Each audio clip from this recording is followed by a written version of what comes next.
Network broadcast. You can find us on Roku TV, Amazon Fire Stick TV, Facebook, and YouTube. Get all your sports news here first. The daily podcasts are Ken and Ken in the Morning, Lions Talk with Smoking Jeremy B, Wrestling Roundup, The Big Football Show, and more, Shield TV, Lions Villain Report, and Red Zone Rant. The afternoon podcasts are Valhalla, Grosef Sports, WCFL Dolphins Talk, The Cheap Seats, The Vikings Show, Spirit of Detroit Podcast, and Maniacs. The nightly podcasts are Palace Hall Report, Frozen Tundra Network, Skull Gang 365, The Huddle Sports Network Open Mic, First and 10 with Foz, Main Event Football Show, Prime Sports World, The Man Cave, Prim and Proper Sports. Spitballing Podcast, Lions Fan Cave Chat, Puckett, 313 Den Podcast, The Guys Huddle, Shots from the Sideline, Let's Talk Sports, The Michigan Truth Sports Podcast, Off the Rails, NFC Northeast, Power Hours, and Detroit Lions News. Make sure you follow, like, share, subscribe, and comment. Hope you. This is a Huddle Sports Network broadcast. You can find us on Roku TV, Amazon Fire TV, Facebook, and of course YouTube. Get all your NFL news here first.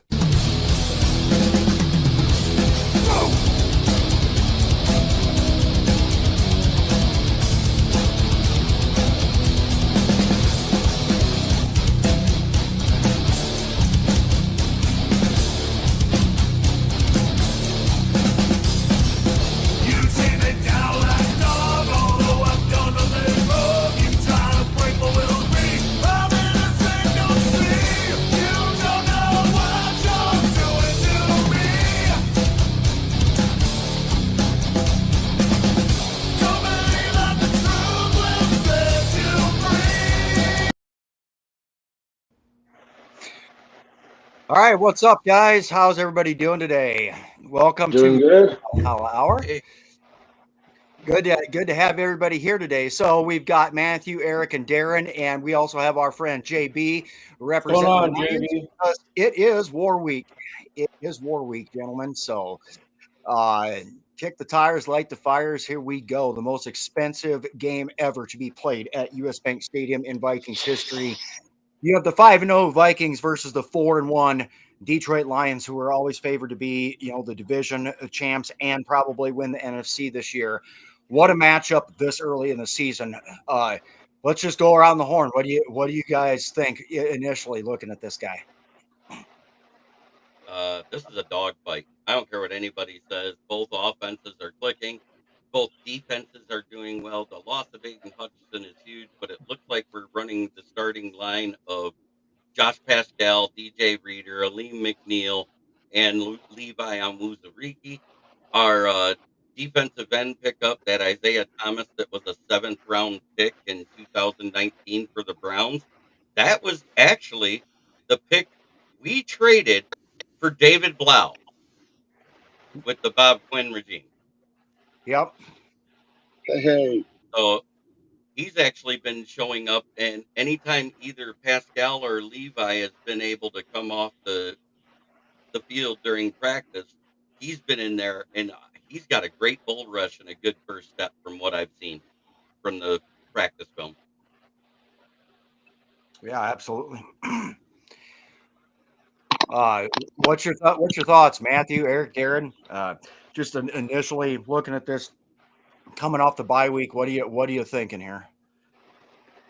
Yeah, I mean, on paper, this honestly, it should be an even matchup, but with all of the hype of like, oh, this is going to be the game of the year, all eyes on this game, I feel like it's going to be a blowout one way or another. Hopefully in our favor, obviously, no offense, Jeremy, but I mean, our offense outside of the Jets game, the Jets are a really great defense. The second half of the Packers game have been playing lights out. Sam Darnold, I think, is still 5th in total touchdowns, even after the bye week. Our defense hasn't taken a step back at all. They're the second best run defense, if not the best run defense in the NFL, which is going to help us a lot against David Montgomery. But, God, it's just This is that Viking game. It's after the bye week. We might come out rusty, which I was hoping Detroit was going to do last week, but they beat Dallas 47-9 or whatever, so that didn't happen. Aiden Hutchinson being out does help us, and I'm not saying this is an equivalent player by any means, but we're out Blake Cashman, who's our best run defender. We're probably not going to have Aaron Jones. We're probably not going to have Hawkinson. We'll see. I'm hoping we have him. But on paper, it should be a close game, but just all the hype surrounding it, I feel like it's going to be kind of a letdown. So this year is very interesting because throughout the offseason, I kept saying that from what I've seen, the Vikings were going to be struggling. No way, shape, or form did I ever fucking think in a million fucking years that Kevin O'Connell and Brian Flores were going to toy around and basically play fucking hocus pocus with the whole league. Throw up a big, the Batman smoke screen and just basically just come out and look like geniuses. Excellent offense right now. Excellent defense.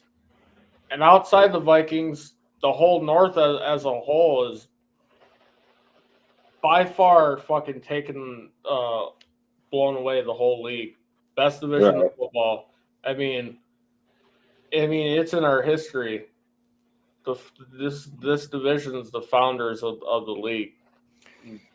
We know each other so well that it was only bound to happen sooner or later. So I'm excited for this black and blue smash mouth ball this year. Right. So hopefully all four teams can get to the playoffs. That would be interesting. But I think this game 10 points or a field goal determine this game. It can go either way. Right. All right, can y'all hear me?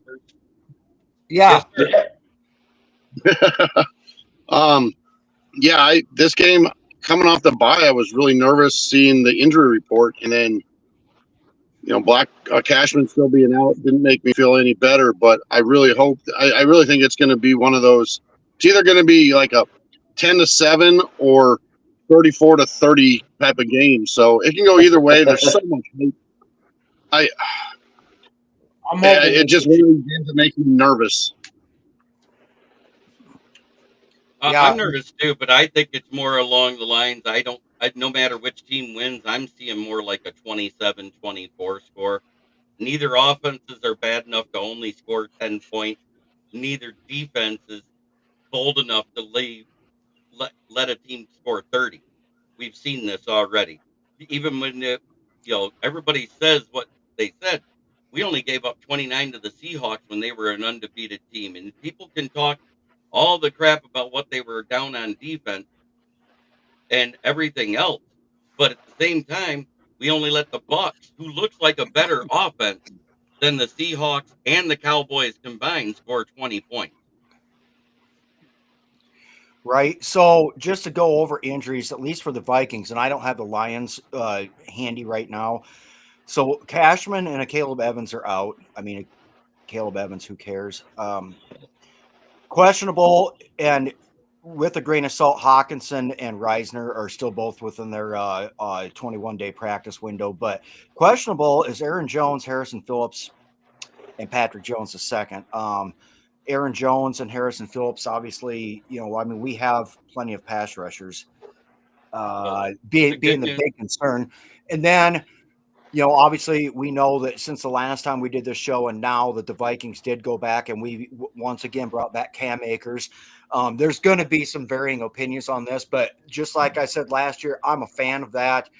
It kind of sucks that we had to trade twice in 2 years for him. And that's the kind of stuff where people like to get on Quasi's ass, but we got him for next to nothing because Houston's paying most of his salary. And, he's healthy right now. If he can stay healthy and give us 5 or 6 good games, so we're not aggravating Jones's injury, which is, they said a hip, and it sounds like it's a super high hamstring thing is what they're listing it as. Anything of the hamstring, you guys know that can linger, so that's not good. So I'm actually glad that we have him and we've got Gaskin and whatever, because to be honest, I at this point in time not a real big fan of Ty Chandler. I don't think he's made the most or really done anything with the opportunities he's got. So let's address what you guys think about that with the whole Aaron Jones, Cam Akers, Miles Gaskin, Ty Chandler situation. Anyone? Well, I'm going to say that I think Harrison Phillips and Patrick Jones are playing because they were full participants on Friday. Yep. But Aaron Jones, T.J. Hawkinson, and Dalton Risner, they were all limited, and that to me points towards them, especially Hawkinson and Risner, not being activated yet. No. Because if you're limited in practice and you haven't done full contact yet, you can say it's protecting him against himself, but it wouldn't be smart until he's played at least a full practice before you activate either one of those guys with the injuries they had. Yeah, I mean, Detroit's run defense is pretty freaking stellar, so you probably don't want to put an 80% Aaron Jones out there against him as much as he helps us. What really is going to help us, if I remember hearing correctly, is Tyrion Arnold is the number 2 most flagged corner in the NFL for pass interference. And I think your number 2 corner is the number 3 most flagged corner for pass interference. So I think it's going to be a Jets type situation where we're going to just ask Darnold to just air it out and hope that we get chunks through penalties. And we'll just ask Gaskin and Akers to do what they can on the ground. And yet he had no flags for pass interference last week. And the guy that is ahead of him is actually our CB1 in Carlton Davis. He's the most Yeah, flagged PI. He's getting too handsy, which is something we didn't see when he was with the Bucks. I don't like it. It sets a bad image. And but he had limited practice all week too because he's dealing with a hammy issue. So there's a chance he might be out. Christian Mahogany is the only guy that is definitely out. Kevin Zietler was a full participant Friday, so I expect him to be a that's full huge. go. What about Kirby Joseph? Kirby Joseph is 100% healthy, Yeah. Does he See, have to and be? I'm and so is wondering Brian Branch. with all of the emotions with Hawkinson and everything else, I'm wondering if they don't just even just because of the bullshit, if they just have him wait another week before he gets back out there. I mean, having Hawkinson back, especially against a team like the Lions, when you our run game is now taking a slight bit of a hit due to health and everything, would be huge. It also has the potential to cause quite a ruckus and tempers and whatever else. It'll be real interesting to see what decision is made, and then if we find out afterwards why it was made, if they'll actually be straight with us about that kind of stuff. But even that being said, you have a combination of Justin Jefferson, Jordan Addison, Jalen Naylor, Brandon Powell, and then you're going to have here and there Josh Oliver. And Josh Oliver actually caught a touchdown last week. And Johnny Munt. And Johnny Munt. So your big three, obviously, you're going to be concerned with out of that. If Jones, let's just say Jones isn't playing because he's a great pass catcher too. But do you have enough people, and are they fast enough to handle Justin Jefferson, Jordan Addison, and Jalen Naylor? Because if they're going to double team anyone, they're going to want to double team Justin Jefferson. Well, then you've got Addison and Naylor that can run buck wild on you too. So I'd be real interested to see how they're going to scheme this, especially since you're light on pass rush now. The answer to cover for corners has always been bring the heat and everything, but now and it was a gruesome injury. Everybody hated to see it. Hutchinson broke a bone in his leg, his tibia, and he's going to be out for the rest of the season. So he broke the tibia and fibia. Okay, so he broke both of them. But he had no nerve, no muscle, no vein or Yep. tendon damage, as well as no ligament damage. So we Yeah, that's actually huge. dodged a big bullet there, and that's huge. And his doctor, that was the one that was in charge of his rehab when he was at Michigan when he broke the other leg, which was a much more severe injury, said that Aiden Hutchinson returned 2 months prior to what he was supposed to Michigan, because they said it was going to be a minimum of a year, and he was back playing the beginning of that next season. And he's saying he gives it a 55% chance because of his healing factor that he might actually be back for the playoffs. That's insane.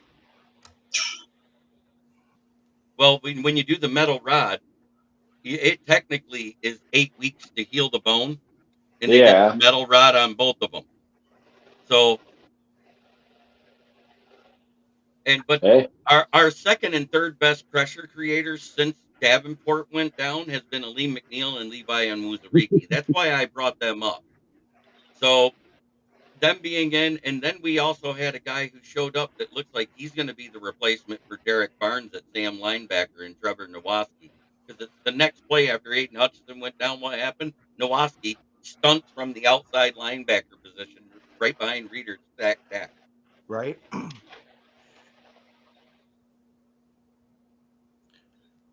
What do you guys think about what our playmakers on offense can do against their defense?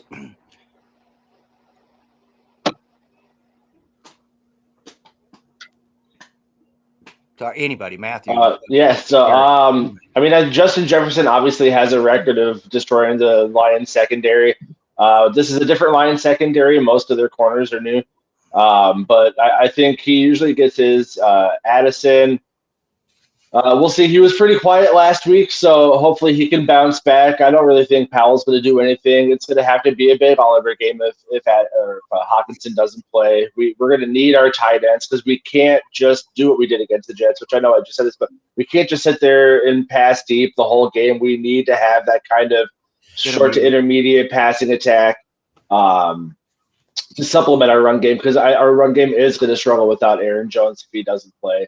So I expect probably 150 plus in the touchdown from Jefferson, and I hope to God we can get 150 plus in the touchdown from a combination of other players and keep it close, if not win.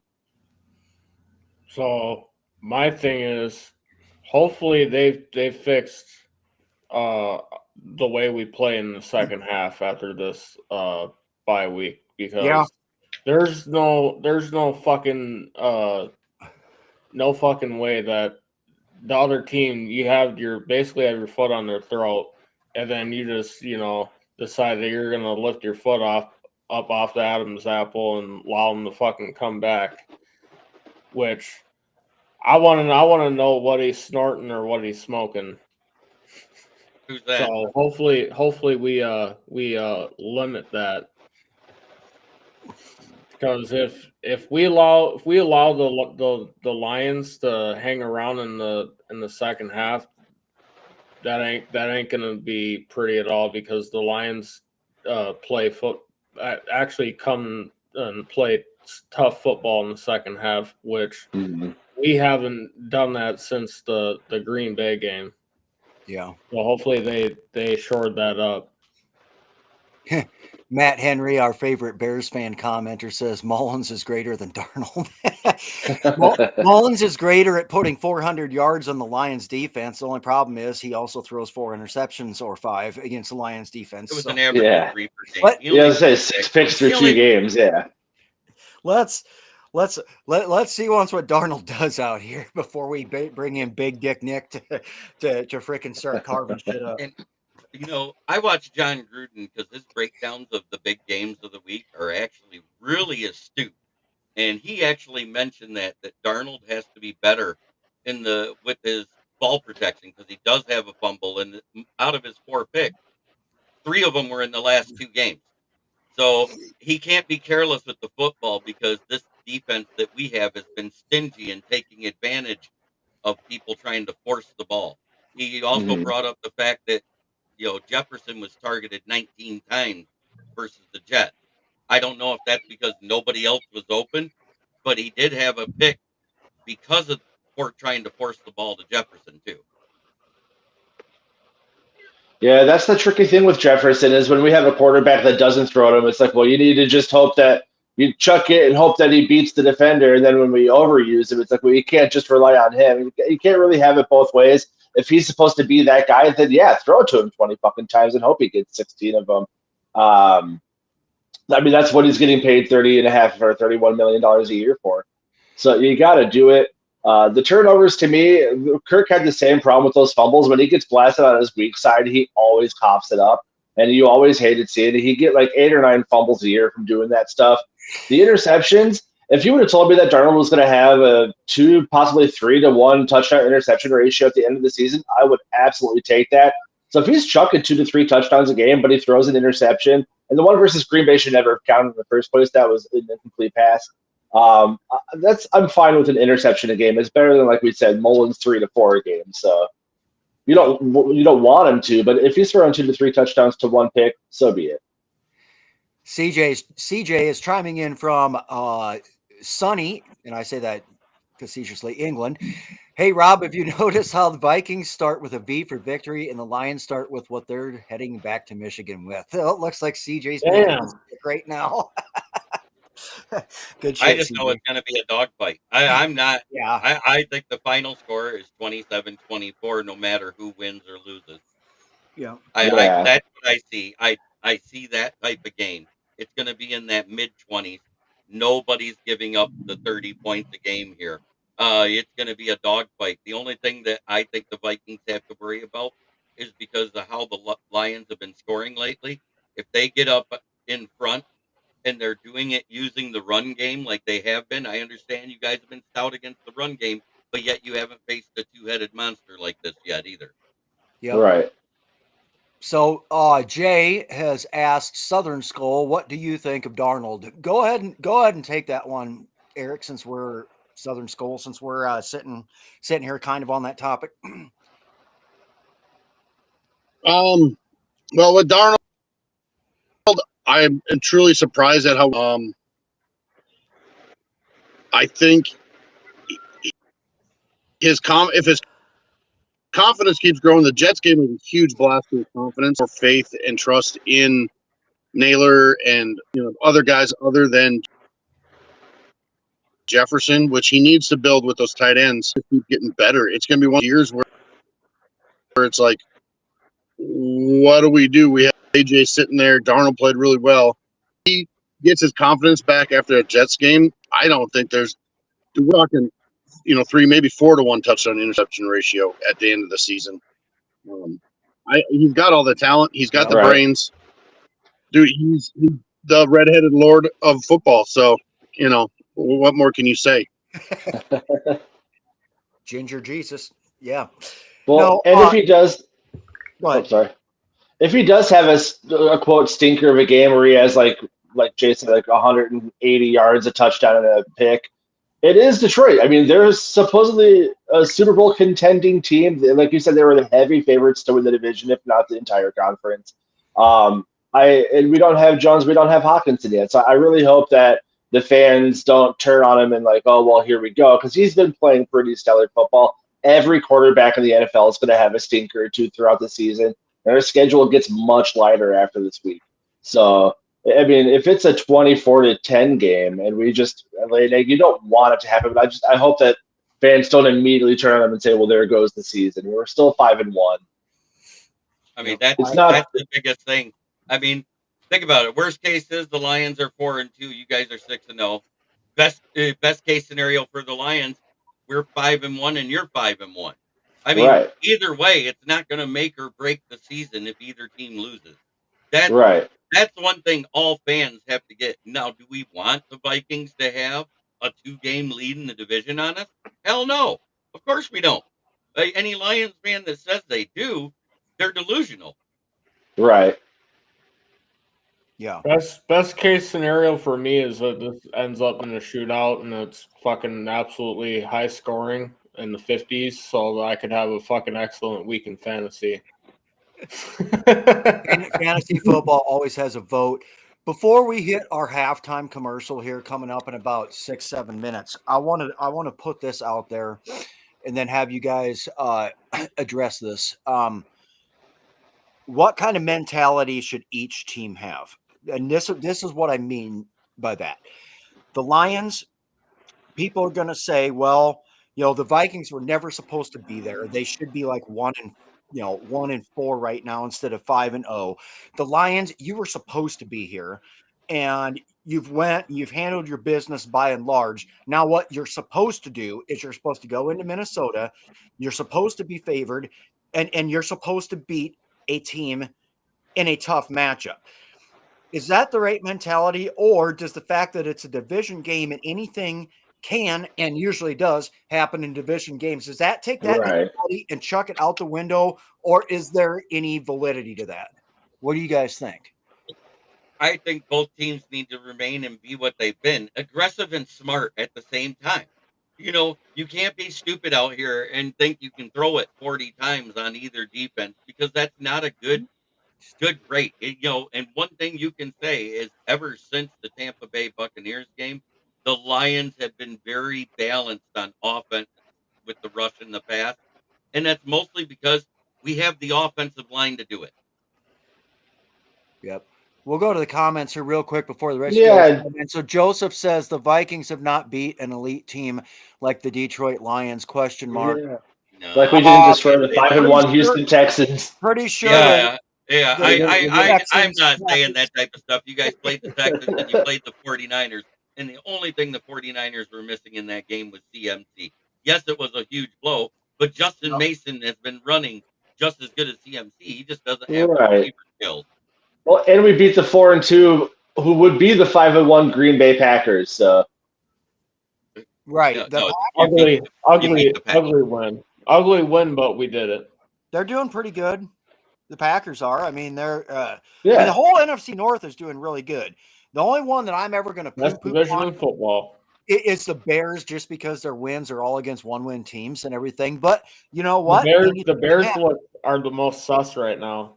You play who you have on your schedule, exactly. and you know that's just what you do. You have to, whoever it is that they have written down there, you prepare for it and you go try and beat them week after week. It's about best case scenario for them, because then you get the confidence for Caleb Williams against an easier part of your schedule. So that way he's not immediately rattled about the NFL. So it's a good start for Chicago. So JI, and my counter to that is San Francisco had been missing him all season. So you can't count that against the Vikings. Yeah. Yeah, that's what Jay is saying. The only thing they were missing was the best player in the NFL. Well, the best ability is availability, and CMC. I cannot believe that I am actually sitting at 5-1 in my fantasy league. That's for my work league, and I drafted that dude number 1 overall. He has absolutely screwed me and almost cost me some stuff and everything. But I've got a really good supporting cast in there too. Yeah, if CMC, if the difference between the San Francisco 49ers being a deep playoff run team and a return candidate for a Super Bowl appearance is one guy, then you probably don't belong there in the first place. I think their biggest problem is their new defensive coordinator, and I've said for 2 weeks straight they should go out and hire Robert Salah right now and fire that guy. Right. Oh, Jay was messing with you. He says, I know, Jeremy, I'm prepared for you to light me up. LOL. I know Mason is good. So, so, yep.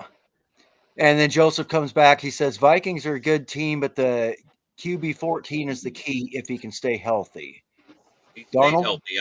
I'm not going to say anything about it. He hasn't dealt with a lot of injuries.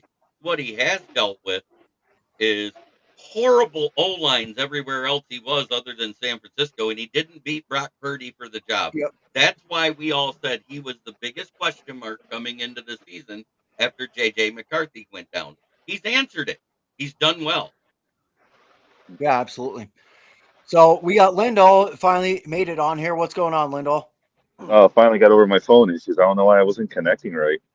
But Yeah. I see the comments. Lindahl is a great Viking name. Holler to Jay.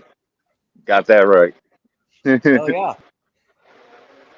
Yeah, so we got about a minute before we're going to run the commercial, and then we'll start getting into some predictions and stuff like that in the second half of the show. But what do you think so far with anything having to surround this matchup? The fact that it's going to be the most expensive game to attend in Vikings history. The Vikings are 5-0, Lions are 4-1. This is for the top of not just basically the NFC North, but for the NFC. This is a big game. What's your initial thoughts on that, Lindahl? I think it's going to be a shootout. Last team to score wins. This Lions defense is going to be very, very weak without Hutchinson. We're going to quickly realize how much he meant to that defense and how much better he made everyone around him. It's going to be a fun game. I keep hearing this, but at the same time, after he went out, we managed to still produce pressure and got sacks on Dak Prescott. we pressured Cooper Rush that he panicked and threw one to Kirby Joseph in the end zone. I So think didn't Cowboys, they lost 2 of their linemen too, didn't they? I believe they were down no, 2 linemen. they had all their starting O linemen in. Yep. Okay, we have to run a commercial quick, guys, and everything. It's a halfway point in our show. But Joseph, I see what you say. How about the Viking secondary compared to the Lions secondary? We're going to lead off with that right after this message from all the places that we're broadcasting and all the shows that you can see on the Huddle Network here. This is a Huddle Sports Network broadcast. You can find us on Roku TV, Amazon Fire Stick TV, Facebook, and YouTube. Get all your sports news here first. The daily podcasts are Ken and Ken in the Morning, Lions Talk with Smoking Jeremy B, Wrestling Roundup, The Big Football Show, and more, Shield TV, Lions Villain Report, and Red Zone Rant.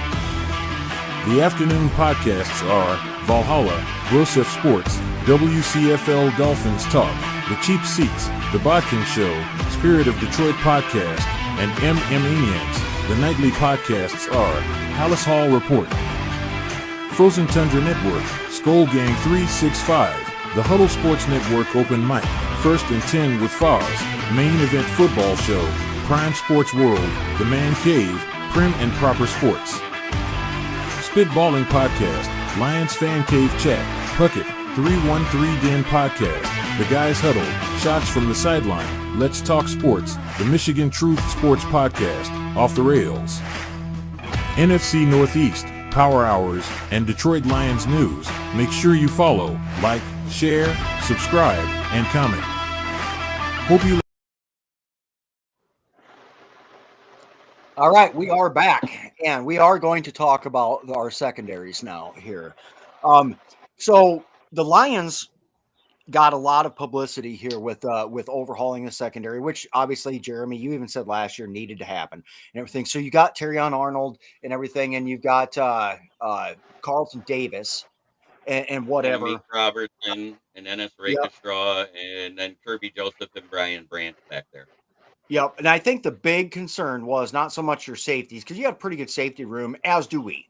You know, with Harrison Smith, with Cam Bynum becoming a star, and everything else going on back there. And then, of course, Josh Metellus, who's just a switch hitter and can fuck your whole world up from any position in that defense, except nose tackle, because they basically that's the only position he hasn't played yet.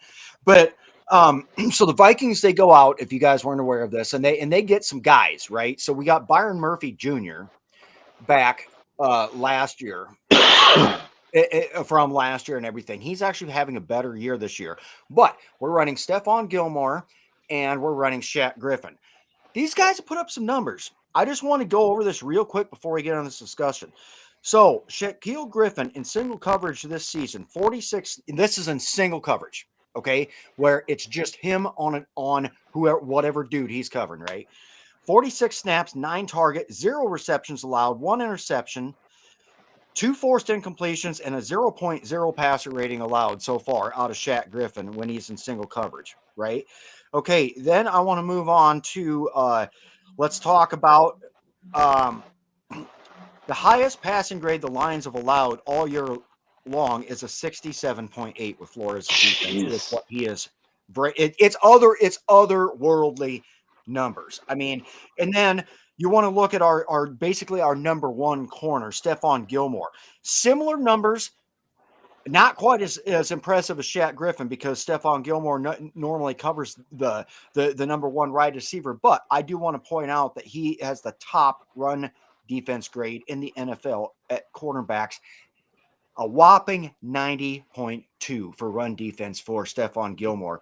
These guys are getting it done in the secondary, in the pass game, and in the run game and everything. So I know if you don't watch a lot of Minnesota Vikings football, or especially if you're a division rival and you want the Vikings to suck at something, they've actually very quietly and on a very, very cheap budget retooled that thing and made it as to where it's going to be competitive. It's going to be competitive. Now our team's still going to be able, they've been putting up yards, total offensive yards and everything in between the 20s, but the Lions and the Vikings are both two of the stingiest red zone defenses in the NFL. And up until bye weeks happened and everything, there was a long time where the Vikings and Lions had been tied for amount of pressures. The Vikings led in sacks and the Vikings led in takeaways. So let's talk about this. Jeremy, you just heard everything I got to say. Why don't you give me your rebuttal on what the Lions are bringing to the dinner table here Sunday? Well, actually, it got a little worse than I thought, but the Vikings are giving up 263 yards per game. But where they are way behind the Lions is how many touchdowns they've given up in the passing game. They've given up 8. The Lions have given up 246.2 yards per game with 4 touchdowns in the passing game. So our secondary is doing a lot better than everybody's been kind of overblowing it, because that's a huge disparity from what it was last year. Last year at this time, through 5 games, we were giving up 320 yards and 10 touchdowns through the air. So to say the Lions secondary isn't doing their job, they are. And the biggest reason is because of Kirby Joseph and Brian Branch in the end zone, taking away everything. Wide receivers can look wide open and have 5 yards of separation. You'll see Brian Branch run there and pick it off from them. Yeah. Okay, let's go. Lindahl, Darren, and Matthew. What do you guys have for input on that, or analysis, or rebuttals? That's it's very, very good stats right there. Very telling in the passing game. There's one difference though, also with the Vikings giving up more yards and touchdowns. They've only not had a lead for just a few minutes this season already. You have a lead so much, the other team's going to be passing a lot more as well. And also, I mean, the Branch and Kirby have had some huge red zone takeaways. So I'll give them that. But this is where I think things change a little bit, is because a lot of those are the pass rush is getting to him from Aiden Hutchinson, who occupies so many linemen himself, and even a chip block from a running back, perhaps, that teams are going to have to focus on that. So I think it might put more pressure on the secondary. I think that could be the difference maker. And I I'm going like to how rebuttal Artis. because he just bounced out while talking. I'm going to rebuttal that because, in all actuality, outside of the Tampa Bay game, Hutchinson has gotten pressures but not sacks. He's only gotten 3 sacks outside of that Tampa Bay Buccaneers game, which was a loss. He had 4.5 games where he was absolutely brutalizing Baker Mayfield so bad he had PTSD and lost the next 2 games. So that being said, uh, that was the only game where he had his wow moment. You know what I'm saying? It hasn't been a wow moment since. And the rest of the defensive line in the front 7 has accounted for the exact same amount of sacks in that time. And all of that was after his 4.5 sack game. So you got DJ Reader with a sack and a half. You got Lee McNeil with 2.5 sacks. You got Pascal, who's getting 14 pressures and 2 QB hits a game. And then you got Levi on Wuzariki, who's gotten all of his sacks while he's been outside at defensive end, not playing in the middle. He's got 1.5 sacks and 14 pressures himself. But that's what I'm saying, where the Hutchinson factor comes into play. You just mentioned that he gets the hurries and the pressures. That's still a huge factor in what your secondary is doing. Getting a sack isn't helping them get those picks. It's rushing a quarterback to make a bad decision and a bad throw is what's getting those picks. And as And well I as it goes across the rest of the line. Say what? It goes as well as across the rest of the line, as the offensive line has to put more focus on the Hutchinson, that the other guys get better one-on-one matchups and might get a lineman that's out of position, which also helps them. I think you should see a drop-off missing Hutchinson. I like I said, I'm going back to what we did. We only allowed them to score a field goal after Hutchinson went out, and we still managed to score 13 points. We put pressure on Dak and Cooper Rush. Neither one of them could do anything. I think the Cowboys just suck, period. But I mean, no, it's an NFL football team, and you guys did do good after losing him. I'm going to give you that, but I'm just going to venture to say I think Minnesota is just a little further ahead in the power curve when it comes to offense than Dallas right now. And when I say a little, I mean a lot further ahead of the power curve. How do you just run your straight defense, Jeremy? Let me straight up ask you this, because people are starting to get at this in the comments too about pass rush can make up for secondary, blah, blah, blah. What do you think? Are you going to just next man up and run the defense, or are you going to start bringing blitzing against Minnesota? Somebody's echoing bad. I have the feeling we're going to play more like we did in that second half after Hutchinson went down. We started stunting more. We started using the blitz from other areas as well. He created pressure, and everybody was worried that we weren't going to have any pressure the rest of that game. They all talked about it. Even the announcers said it, and they said, "Well, I guess that answers that because the next play you got Trevor Nowaski stunting from the Sam linebacker's spot right behind Reeder and get the sack." I mean, we're going to be doing it in different ways. Okay. Yeah, I think both sides make a point there. I mean, you guys obviously still played really well when Hutchinson went down. But he is Hutchinson. Losing a player of that caliber is going to affect your defense. And if you say that it's not, then I guess give us him because then you don't need him, and we'll take him. We'll take him off your hands. I'm not saying it isn't going to make a difference. I'm saying they're going to do it differently, is what I'm saying. Yeah. Okay, so I got something. So we've all heard the rumors that Max Crosby is going to go to the Lions. The Raiders have specifically said he is not going anywhere. He is the cornerstone of that defense. And for Detroit, to lose Hutch, that's not only a huge blow to that defense, but to the team. And, I did not like seeing that injury. I saw it in slow motion, and it literally it broke my heart. And I feel bad for the Lions because, well, that type of injury is very hard to come back from. If it was a spiral fracture, it's hard to come back from. It was a clean break. Right. Oh. Yeah, I don't think Detroit even wants Max Crosby because they're not going to give up the draft capital it would take to get him when they know they're going to get Hutchinson back. Because what are you going to do? Pay 2 defensive linemen $25-30 million a year? You're not going to do that. Exactly. So I don't want to.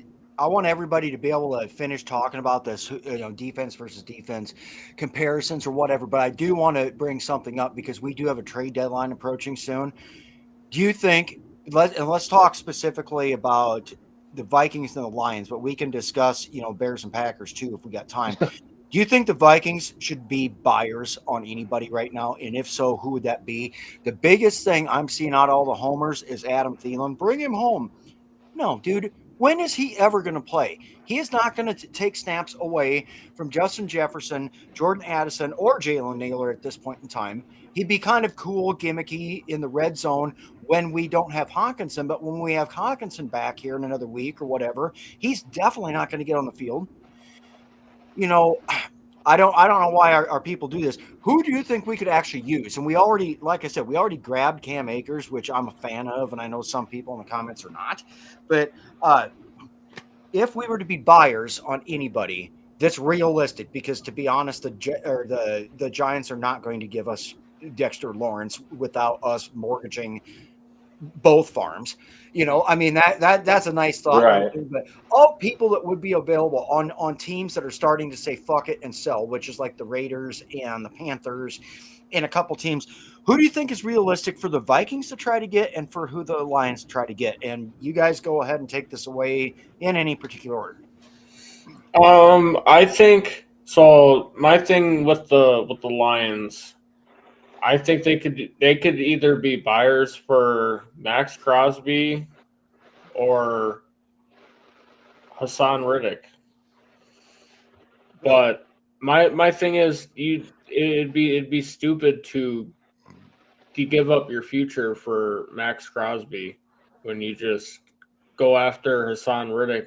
That would be the cheaper option. But at the same time, is he going to be a headache for that locker room? Because I just don't see the Lions bringing in somebody that's going to be a headache. Well, I'll address that right now. We called and talked to Reddick's agent on Tuesday morning after we knew that Hutch was going to be out the rest of the regular season at minimum. We called immediately to talk to him. The fact it's been crickets ever since, the only people saying anything is content creators, tells me that's clickbait. Mark Davis on Monday said, "We are not trading Max Crosby for even multiple firsts," which means it's going to take like when Mike Ditka traded up to get Ricky Williams to get him, where you're giving up an entire draft. And I don't see the Lions doing that either. I think it's going to be more of these second tier guys that you're hearing about. And we already called on one. We actually called their GM. We didn't call an agent. We called Cleveland Browns to talk about Zadarius Smith. I'm not saying that's going to get done either because we've heard crickets since that day. But there's guys like Aziz Ojolari from the Giants who's been coming out into his own this year. And you could probably get him for like a third or fourth round pick. You got what's his name, Bryce Huff, who was doing really good last year till his injury and hasn't played a snap this year, languishing behind everybody at Philly, who's fallen apart. Really, if you look at what they're doing, they're barely beating teams that they should be mollywopping. So Bryce Huff is another trade target. And if the Patriots do what I expect them to do tomorrow and mollywop the Jags in London, because the Jags look awful right now. Oh yes. Their GM said they're having a defensive fire sale, and the only guy not on the trade block is the guy they can't afford to trade because they overpaid him in Trevor Lawrence. Right. I don't think you should go out there to Zadarius Smith because it's going to be another Marcus Davenport situation. I agree. I think that's why you've heard crickets ever since we called them. Is what I'm getting at. Yeah. How about the rest of you guys? Anybody you're interested for Vikings?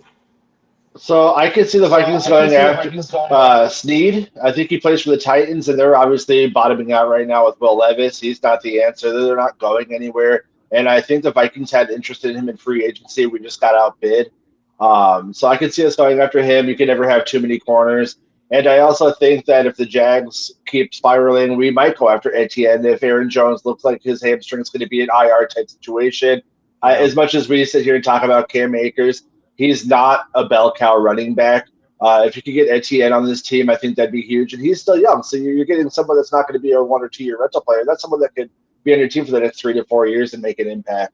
So those two names I could see us potentially going for. But I think ultimately we'll stay put just because of our sheer lack of draft capital. Not a lot of people want 2026 or 2020. Oh yeah, 2026 picks.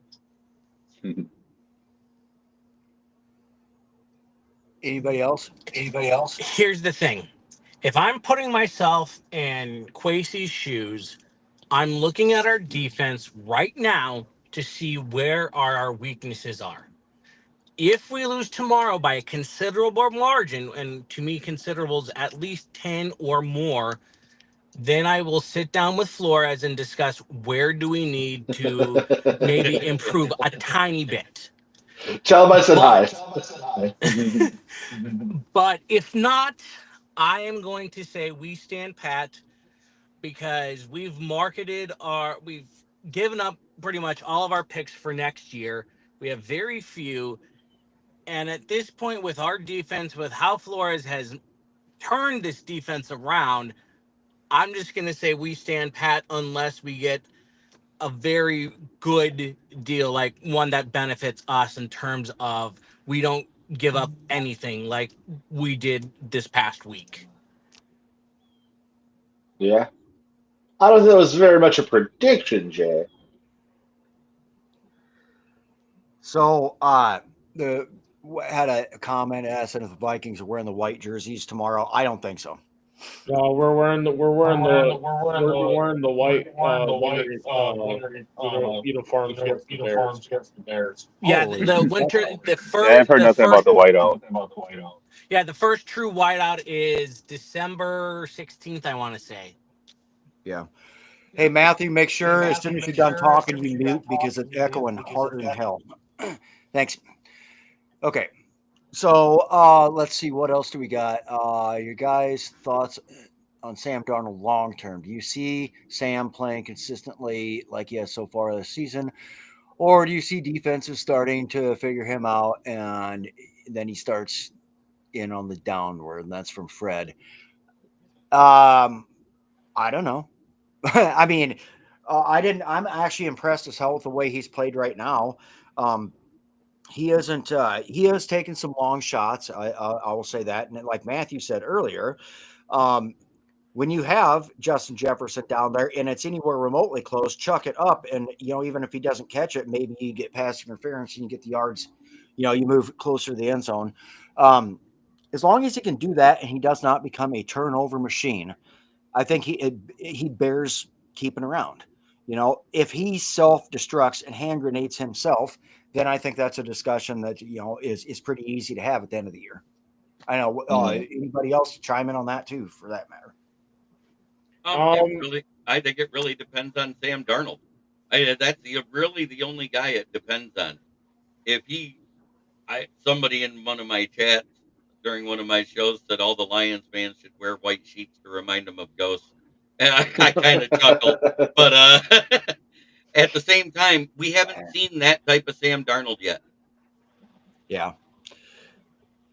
So I say he's in one hell of a situation that he's ever been in his whole career. 100. I mean, he's playing lights out with a really good football team that's basically all piled around him and said, "Look, dude, we're here for you." Like, keep that confidence high. Like, this is the first time I've seen this team get behind somebody the way they've got behind Darnold. I think he plays consistently, and I think he earns himself a future contract with the Vikings. so looking at our schedule, we have after tomorrow we have a 4-game stretch where it's very winnable. Indy, Oh, Tennessee, Jacksonville, and the Rams.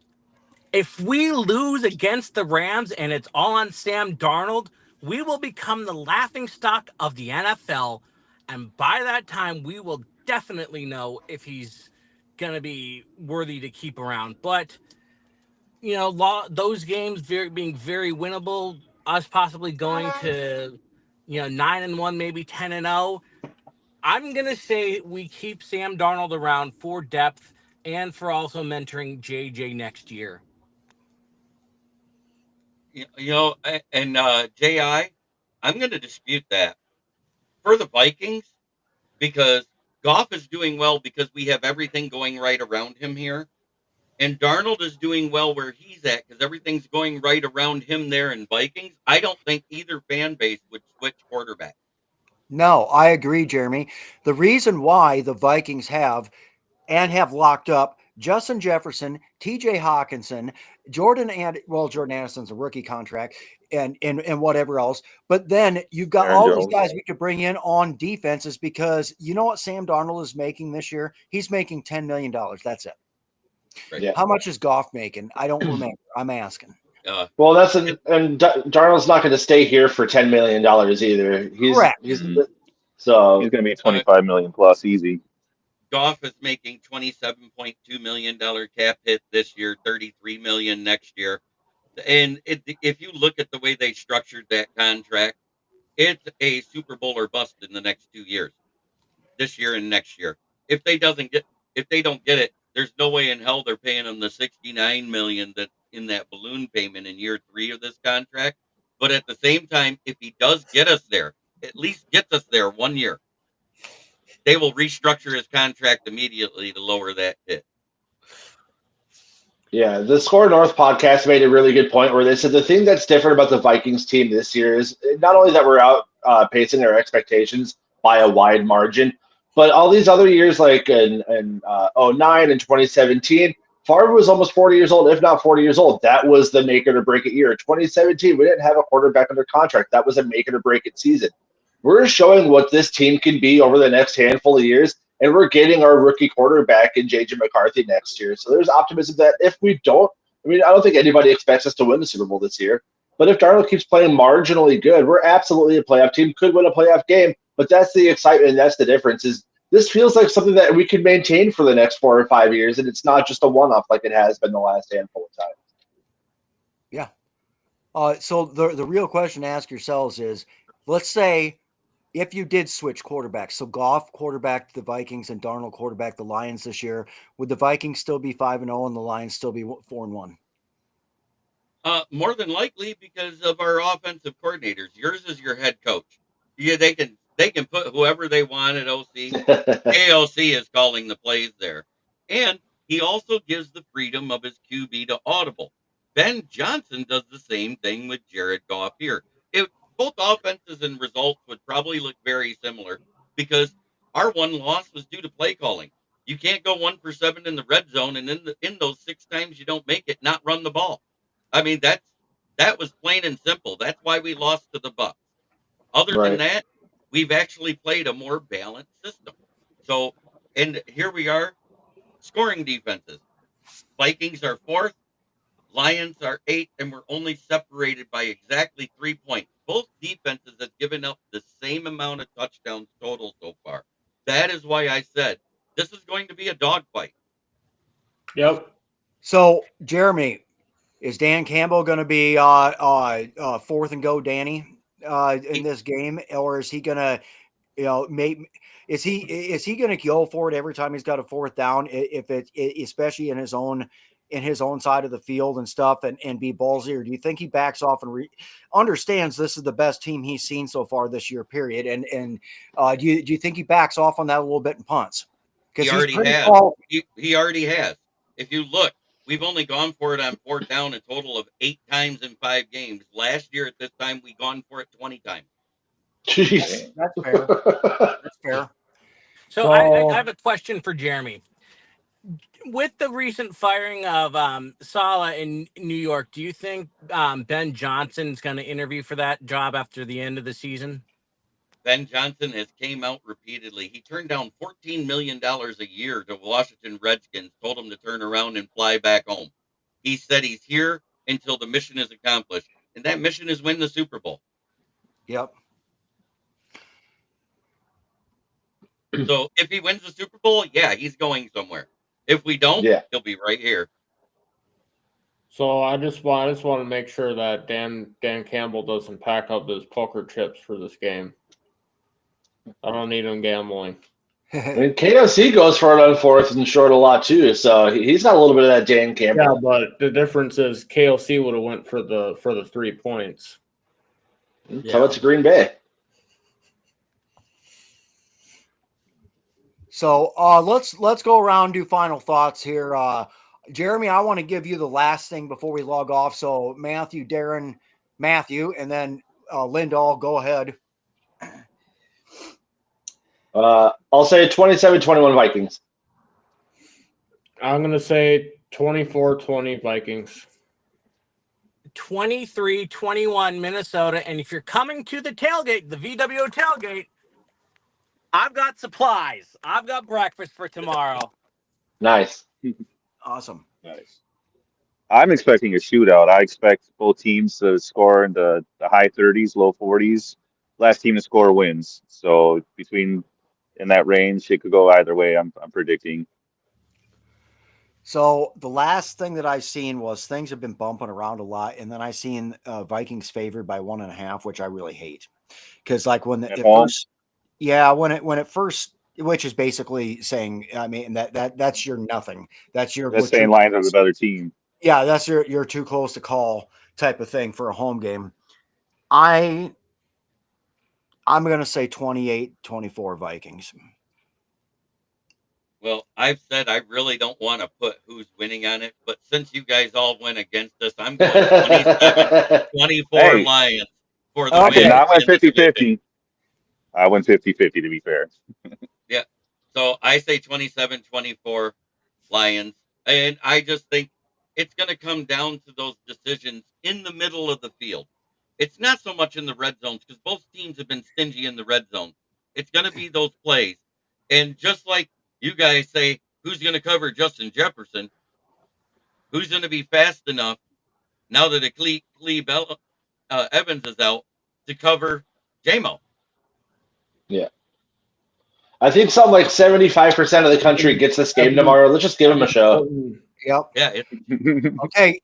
Thanks for coming on, everybody. It's been a great show, and I will make sure you tune in tonight for Darren with Skull Gang 365. My band is playing a gig. I won't be able to make it tonight, but make sure you tune into his show. We'll continue the discussion.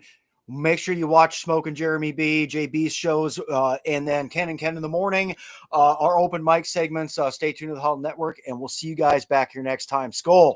Skol. This is a Huddle Sports Network broadcast. You can find us on Roku TV, Amazon Fire Stick TV, Facebook, and YouTube. Get all your sports news here first. The daily podcasts are Ken and Ken in the morning, Lions Talk with Smoking Jeremy B, Wrestling Roundup, The Big Football Show, and more, Shield TV, Lions Villain Report, and Red Zone Rant. The afternoon podcasts are Valhalla, Grosef Sports, WCFL Dolphins Talk, The Cheap Seats, The Bodkin Show, Spirit of Detroit Podcast, and Maniacs. The nightly podcasts are Hallis Hall Report, Frozen Tundra Network, Skull Gang 365, The Huddle Sports Network Open Mic, First and 10 with Foz, Main Event Football Show, Prime Sports World, The Man Cave, Prim and Proper Sports. Spitballing Podcast, Lions Fan Cave Chat, Puckett, 313 Den Podcast, The Guys Huddle, Shots from the Sideline, Let's Talk Sports, The Michigan Truth Sports Podcast, Off the Rails, NFC Northeast, Power Hours, and Detroit Lions News.